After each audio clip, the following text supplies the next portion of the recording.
This is what we call Mercy Sunday, and mercy is such a refuge, isn't it? To receive mercy is such a blessing. And if we aren't aware we need mercy, then it won't mean much to us. But if you're here, then I assume, like me, you know it's because you need mercy. And what a great day this is. Every day, obviously, is a great day because Jesus has risen. But what an amazing day to say, today we're going to talk about mercy. I want to tell you something my sister Lori shared with me, and it kind of blew me away.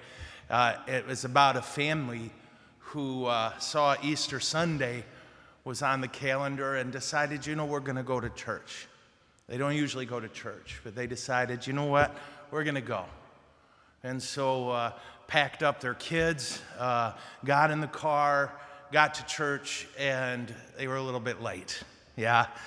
And they kind of got the judgy looks, you know what I mean, coming up, and of course they got to sit them up front because Catholics don't do that, and so there's plenty of room up front, and they sit there, and the priest kind of gives them a look. They don't know the songs, and the kids, a little rambunctious, huh?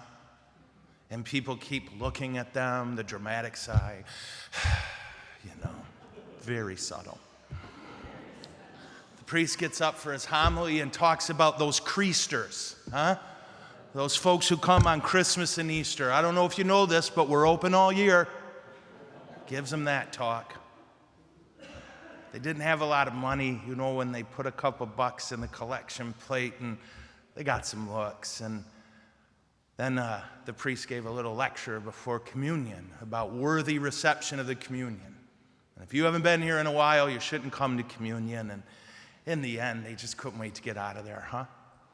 And they got out of there and got in their car feeling sad and embarrassed about it all. And so they stopped at a restaurant on the way home and said, well, let's have a brunch together, huh? And the kids were a little bit psycho at the restaurant, yeah? And they were starting to feel bad, and the waitress said, it's okay, everyone's got kids, huh? And then one of the kids knocked over the pop, and it spilled all over. And again, now there's two employees there mopping it up. Oh, come on, it's fine, don't worry about it. Kids make messes. And they had a nice meal. When they were walking out, the wife said to the husband, we should go to that restaurant again. And I think of how that can happen, can't it? That, here we are in our church, right? And it's not really our church, but it's nice to call it that, huh? I checked, it belongs to God. And I work for him. I don't want to brag. I'm just saying how it is. But how many people, huh, when they walk away from how we treat them at Mass, would say, you know what? I'm going to go back there again. That's an important question for us. Because honestly, a lot of times it just goes back to mercy. Yeah? We've all been the rookie on the team. Yeah?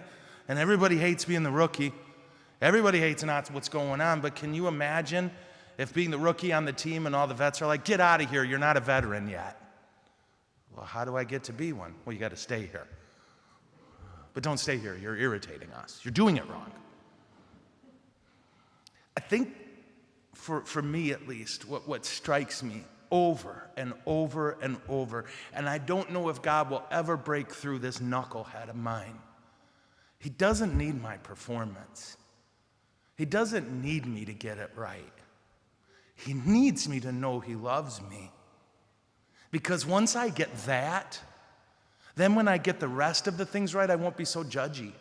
I won't be so angry and mean. That if our love for God and our presence here is because we know I need help, I need love, and I get it here, well then how much more willing are we to reach out to other people who clearly have no idea what they're doing, who are clearly just sticking their foot in the pool for the first time, or maybe, God forbid, the last time. That's what Jesus did in the gospel. And I don't get it. I don't get the way God's brain works. right? That there you have these 11 disciples, which is already a sad number, isn't it? Just 3 days before this, it was 12.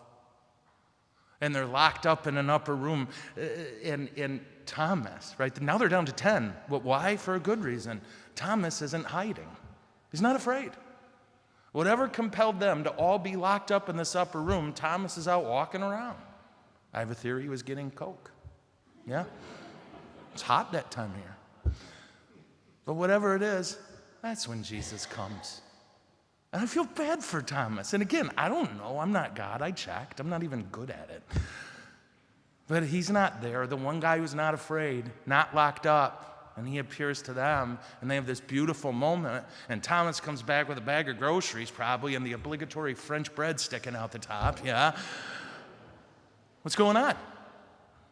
We saw Jesus risen from the dead.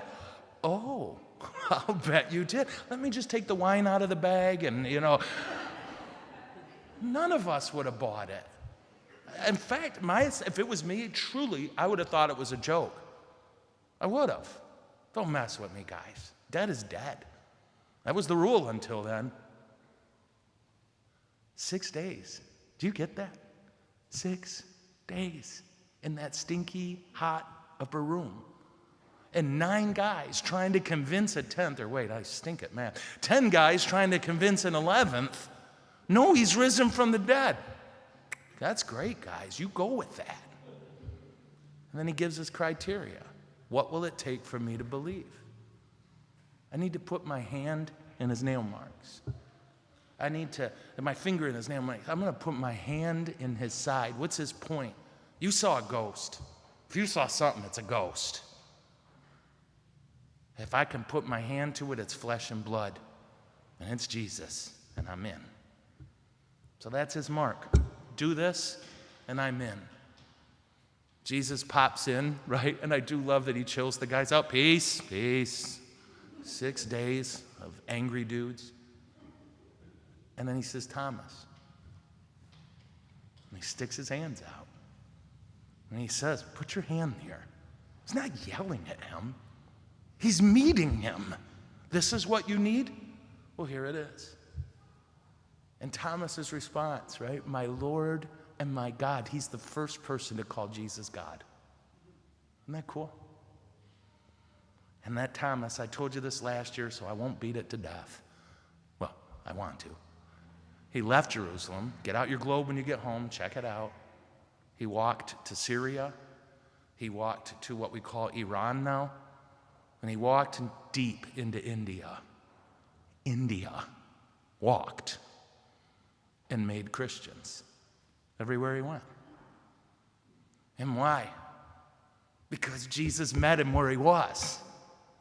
Jesus met him right where he was. What do you need? Oh, place your hand inside of me. Put your fingers inside of me. See that I'm flesh and blood. I'm risen. For you and I, one of the greatest miracles of Christ we forget is that he meets us where we are. Oh, Lord, I'm a wreck. I know. Come with me. Come with me. I don't need you to have it together. I need you to get that I love you and that I conquered death. And because I conquered death, you can be brave. You can be brave. There's nothing on this earth that has power over you unless you give it that power. And if you take people who know they're loved and who aren't afraid and who can say to the world and the flesh and the devil, you got nothing from me. And they make Christians, and they do it without programs. Ugh. They do it without anything except the light of mercy that says, when I was lost and couldn't find my way, he came to me. He didn't wait for me to come to him. He came to me. The King of the universe, the Lord of heaven and earth, he came to me. When we get that mercy of our God, and it gets in our spiritual DNA, we make a beautiful mess of everything. Look at that first reading, huh? Where did our first reader go? This ordered Roman society. Yeah, Romans thrived on order. And then you had this crazy group of people This crazy group of people who dedicated their lives to two things: worship God, take care of the poor. And Christianity became illegal. Let me see. I can do this. Again, stink at math. I really do. 64. Okay, 32 years after this, Christianity became illegal. And for the next 280 years, edict after edict would go out, round up your Christians and kill them. And every time one of those edicts went out, and I've read these letters, you can see them, governors wrote the Caesar back and said, I'd rather not. They're my best people. They take care of the poor. And why do they take care of the poor, guys? Why do we? Because we have money and they don't? That helps. But no, we do it because they need mercy. They don't need our judgment. Well, if you just worked harder. A lot of them have thought of that, believe it or not. You don't know what you don't know. And according to what I read just last week, 65% of Americans are 2 paychecks from total financial ruin. Could be any of us. Mercy is such a gift. And I hope that we can start our definition of mercy this way. He came to me. He didn't wait for me to come to him. He didn't tell me, get it together and you can follow me. He said, just follow me. And that as we follow him and see the depth of that love, we recognize nothing has power over us. Our choices are heaven or garbage. We'll go with heaven. And because we go with heaven, the world has no power over us. None at all. It's got nothing we need. And if that's true, then we're not just merciful and loving, we're brave. And in that mercy, in that love, and in that bravery, we give until there's nothing left.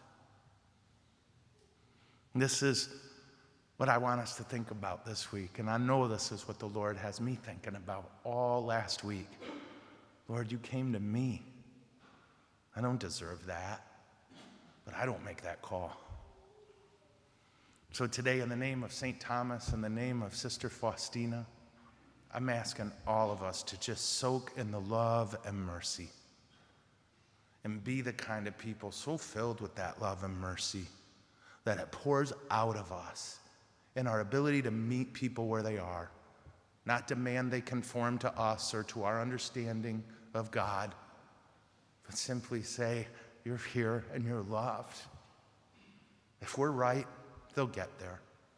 If we're wrong, we'll get there. And until that day, mercy for everyone because of the God who's so merciful to us. Amen? Okay.